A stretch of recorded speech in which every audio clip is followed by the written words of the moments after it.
Look closely at the walls surrounding the Great Sphinx of Giza, and you'll find something that doesn't fit the story we've all been told. Deep, rounded grooves run down the limestone from top to bottom, not scattered or random, but smooth and wave-like, almost as if something had poured down that rock for years on end. Tour guides walk right past them. Most visitors never even notice. But a small group of geologists looked at those grooves decades ago and asked a question that mainstream archaeology still hasn't fully answered. What if the thing carved into those walls isn't wind and sand, but rain?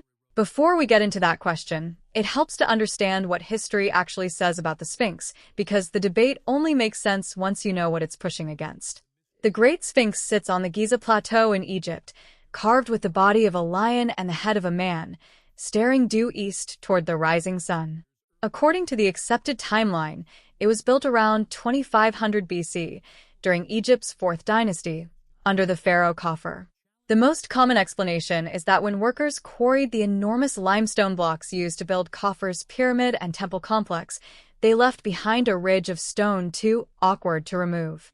Rather than waste it, they shaped it into a guardian figure, a monumental lion with the pharaoh's face, watching over his tomb for eternity. This idea fits neatly with everything else we know about the site. The Sphinx sits inside the same walled complex as Khafre's pyramid and valley temple. Its face is often said to resemble other statues of Khafre found nearby. And there is no dispute that skilled Old Kingdom builders were capable of extraordinary stonework at exactly this time. For most Egyptologists, that context alone settles the question. The Sphinx belongs to Khafre's reign, full stop. But context isn't the same as proof, and in the late 1980s, a few researchers started paying closer attention to the actual surface of the stone. Chief among them was a geologist named Robert Schoch, who taught at Boston University and held a doctorate in geology and geophysics from Yale. Schoch had been invited to Giza by an independent writer named John Anthony West, who had spent years arguing that the Sphinx enclosure showed signs of erosion that didn't match the desert climate Egypt is known for today. West wanted a credentialed geologist to examine the stone with fresh eyes, and Schoch agreed to take a look. When he got there and studied the enclosure walls up close, what he found convinced him almost immediately that something didn't add up. The erosion Schoch documented wasn't the kind you'd expect from thousands of years of blowing sand. Wind erosion in a desert environment tends to work horizontally, scouring rock evenly and often more aggressively near the base, where sand is thickest and constantly moving. What Schoch saw on the Sphinx enclosure walls was different. The grooves ran vertically, curving and undulating down the rock face, with a rounded, flowing quality that reminded him of gullies cut by rainwater runoff on a hillside. He compared this pattern to Old Kingdom tombs and structures elsewhere on the Giza Plateau, carved from the very same limestone layers, and noted that those surfaces showed the sharper, more angular where typical of wind and wind-blown sand, not the soft, rain-carved undulations he saw around the Sphinx. To Schoch, that contrast was the whole argument in miniature. If two structures made of identical stone, sitting close together, showed two completely different erosion patterns, then perhaps they weren't exposed to the same weather for the same amount of time. This is the point where the debate stops being a curiosity and becomes genuinely disruptive because of what scientists already know about Egypt's ancient climate. The Sahara wasn't always a desert. Geological and climate records show that thousands of years before the pyramids were built, North Africa went through a much wetter phase, sometimes called the African humid period, when the region that is now barren desert supported grasslands, lakes, and regular seasonal rainfall. But by the time of Khafre's reign, around 2500 BC, that wet phase had already ended in most of the region, and Giza was firmly arid, much as it is today. So if the deep, rain-carved grooves on the Sphinx enclosure really were formed by centuries of heavy precipitation, that rain had to fall sometime before the desert took hold, which pushes the erosion, and therefore the monument itself, back thousands of years earlier than the accepted date. Schoch's own estimate, based on comparing the depth of the weathering to known rates of limestone erosion, placed the origins of the Sphinx enclosure somewhere between roughly 700 and 5000 BC, and possibly even earlier, putting it in the early Holocene rather than the Old Kingdom. That is not a small revision. That is a claim that the Sphinx predates the pyramids, predates writing in Egypt, and predates the civilization that supposedly built it by thousands of years. It's also worth knowing that Jacques wasn't the first person to notice these grooves. That distinction belongs to a French mystic and alternative Egyptologist named R.A. Schwaller de Lubbock, who pointed out water weathering on the enclosure walls back in the 1950s, decades before anyone took the idea seriously. His observations sat mostly forgotten until West picked it up in the late 1970s and spent years searching for a geologist willing to examine it properly. When Jacques finally agreed and traveled to Giza in 1990, he and West went on to present their findings jointly at the Geological Society of America's annual meeting the following year, a move that briefly turned the age of the Sphinx into international news and forced professional Egyptology to respond in a way it never had before. Jacques didn't stop at visually comparing weathering patterns, either. To test whether the erosion actually extended below the surface the way rain damage would, his team carried out seismic surveys around the base of the Sphinx, using a sledgehammer and steel plate to send sound waves into the bedrock and measure how they bounced back. The idea was that heavily weathered rock transmits sound differently than solid, unweathered stone, so mapping those differences could reveal how deep the damage actually went, and by extension, roughly how long it might have taken to form. Jacques' team argued the subsurface weathering they detected was consistent with a much older monument. Critics, however, pointed out that seismic readings like these are notoriously difficult to interpret with precision, and that the same data could plausibly be explained by less dramatic factors like fracturing during the original quarrying process or later, natural groundwater movement, rather than requiring thousands of extra years of rainfall. Naturally, this did not sit well with the archaeological establishment, and the pushback came fast and from serious people. Zahi Hawass, Egypt's former Minister of Antiquities and one of the most prominent Egyptologists in the world, has been blunt in rejecting the idea outright. Asked directly whether an older, unknown civilization could have built the Sphinx, he pointed out that no artifact, inscription, or trace of settlement has ever been found anywhere in Egypt that predates dynastic civilization by anything close to that margin. Mark Lehner, an archaeologist who has spent decades mapping and excavating the Giza Plateau in extraordinary detail, reached similar conclusions from a different angle.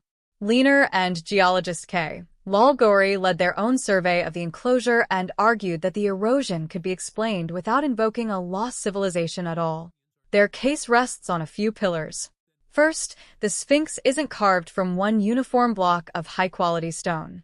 Its body cuts through several distinct limestone layers of very different hardness, some of them notoriously soft and prone to flaking and crumbling on their own, which can produce erosion patterns that look dramatic without needing thousands of extra years to form. Second, they pointed to salt weathering. Groundwater seeping up through porous limestone can deposit salt crystals just beneath the surface, and as those crystals grow, they fracture the stone from within, a process that can carve out the same kind of rounded hollows attributed to rainfall, especially in a shallow, sand-filled depression like the Sphinx enclosure, which would have trapped moisture more than the open plateau around it. Third, they noted that Egypt did still receive occasional heavy rains and flash floods well into the dynastic period, meaning the enclosure didn't need 7,000 years of steady rainfall, just a much shorter but geologically active window, combined with wind, salt, and poor-quality rock, to produce dramatic wear. Lehner has also emphasized that the Sphinx sits precisely within the architectural layout of Khafre's funerary complex, its enclosure lining up with the causeway, valley temple, and pyramid in a way that would be a remarkable coincidence if the statue had actually been carved millennia earlier by an entirely different, unknown culture. For most working Egyptologists and geologists, that combination of counter-evidence has been enough to keep the water erosion hypothesis firmly outside the academic mainstream, filed as an interesting but ultimately unconvincing argument. Jacques and his supporters haven't simply walked away from the fight, though, and one of their sharper rebuttals concerns those very same nearby tombs Lehner and others point to as comparison points. Jacques has argued that structures built from the same quarried limestone and dated with confidence to the Old Kingdom consistently show wind and sand erosion rather than the deep vertical fissures found in the Sphinx enclosure, and he considers that contrast hard to explain away with salt weathering alone, since salt should theoretically affect comparable stone in comparable ways regardless of which structure it happens to sit under. This back and forth over which geological process actually explains the grooves has continued for more than 3 decades now, debated at geology conferences, in academic journals, and in documentaries, without either side fully convincing the other. There's also a smaller, more technical objection worth mentioning, sometimes called the moat theory, which suggests the erosion wasn't caused by rain falling from the sky at all, but by water that pooled inside the enclosure during or shortly after construction, perhaps from flooding or a high water table, essentially soaking the base of the statue rather than raining down on it over centuries. Schoch has pushed back on this explanation too, arguing that the same style of weathering also appears on stone blocks used to build the Sphinx Temple and Valley Temple nearby, structures assembled using material quarried directly from the enclosure. Since those temple blocks were later faced with granite during the Old Kingdom, Schoch contends the limestone beneath that granite must already have been heavily weathered before it was ever moved into place, which he argues is hard to square with a simple pooling explanation confined to the enclosure floor. It's a narrow, technical disagreement, but it's a good example of just how deep into the weeds this 30-year debate has gone, with both sides constantly trying to account for small inconsistencies in the other's model. While the argument over the enclosure walls has dominated the debate, it isn't the only strange detail people point to when they look at the Sphinx. There's also the matter of its head, which many observers, including some who have nothing to do with the water erosion hypothesis, have noted looks unusually small compared to the sheer scale of the lion's body beneath it. British geologist Colin Reeder is among those who have raised this as a puzzle worth taking seriously. His observation isn't just about proportion either. For most of its existence, the Sphinx was buried in sand up to its shoulders, which should have protected the body from wind and sun exposure far more than the head, which has stood exposed for most of its history. Yet the body shows heavier, deeper weathering than the head and neck, which is the opposite of what you'd expect if both parts had been carved at the same time and exposed to the elements for the same number of centuries.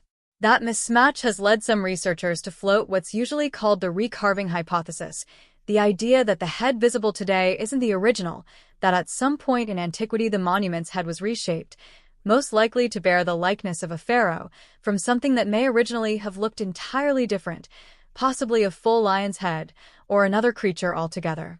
It's worth being clear that this remains speculative. There is no inscription, no fragment of an older head, no direct physical evidence confirming what, if anything, the head looked like before. Mainstream Egyptologists have generally responded that the Sphinx was quarried as a single continuous block of stone with no seams or joints, suggesting later modification to the head specifically, and that the human head is entirely consistent with other depictions of Egyptian sphinxes from the period, which conventionally combine a lion's body with the head of a king. Even so, the proportion problem itself is real and visible to anyone who looks closely at photographs of the monument, which is part of why the recarving idea keeps resurfacing even among people who are skeptical of the more dramatic claims about the Sphinx's age. So, where does that leave us? Decades after Schoch first stood in the Sphinx enclosure and concluded the rock in front of him told a different story than the history books, the mainstream position hasn't shifted. The overwhelming majority of archaeologists, geologists, and Egyptologists still date the Sphinx to Khufu's reign around 2500 BC, and the water erosion hypothesis is still treated as a minority position, one that hasn't produced the kind of corroborating evidence, like tools, settlements, or inscriptions from an older culture, that would be needed to actually rewrite the timeline. That's an important distinction to hold on to. A hypothesis being debated for 30 years doesn't mean it's been proven, and it doesn't mean it's been disproven either. It means the evidence, as it currently stands, hasn't been decisive enough to settle the question for everyone involved, which is a more honest and more interesting place to sit than either solved, extreme let's on. Same erosion analysis you'd use on any hillside or canyon, and came away convinced that the standard story didn't fully account for what he was seeing. Whether he was right is still an open question, and it may stay that way unless new physical evidence turns up, buried tools, an unknown settlement, or something else entirely that either supports an older Sphinx or finally closes the door on the idea for good. Until then, the grooves are still there in the limestone, and so is the disagreement about what put them there. So take a real look at those photos of the Sphinx enclosure walls if you get the chance, and ask yourself which explanation feels more convincing to you: wind and salt working over a few thousand years, or something wetter, older, and far less understood. Let us know what you think in the comments, because this is exactly the kind of debate where evidence keeps evolving, and it's worth following where it goes next. And if you want more deep dives into the mysteries and controversies still surrounding humanity's oldest monuments, subscribe to the channel so you don't miss what we dig into.